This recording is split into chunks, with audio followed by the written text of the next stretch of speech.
గ్రామ పంచాయతీ ఎన్నికలపై రేవంత్ సర్కార్ కీలక నిర్ణయం. గ్రామ పంచాయతీ ఎన్నికలకు ముందు తెలంగాణ ప్రభుత్వం కీలక నిర్ణయం తీసుకునే ఆలోచనలో ఉన్నట్టు సమాచారం. 2 కంటే ఎక్కువ మంది పిల్లలు ఉన్న అభ్యర్థులు స్థానిక సంస్థ ఎన్నికల్లో పోటీ చేయకుండా నిషేధించే దశాబ్దాల నాటి నిబంధనను రద్దు చేయడానికి కాంగ్రెస్ ప్రభుత్వం సన్నాహాలు చేస్తోంది.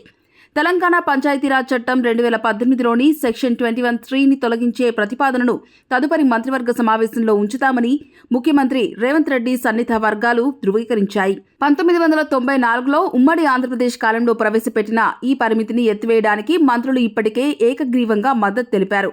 స్థానిక సంస్థల ఎన్నికల్లో వెనుకబడిన తరగతులకు 42% రిజర్వేషన్లు కల్పించాలనే ప్రణాళిక నేపథ్యంలో ఈ మార్పు అత్యవసరమని ప్రభుత్వం విశ్వసిస్తోంది. ఈ నిబంధనలను తొలగించడం వలన రాజకీయ పార్టీలకు బీసీల నుంచి మాత్రమే కాకుండా ఇతర వర్గాల నుంచి కూడా అభ్యర్థులను ఎంపిక చేయడంలో ఎక్కువ ఎంపిక లభిస్తుందని ఒక సీనియర్ అధికారి వివరించారు.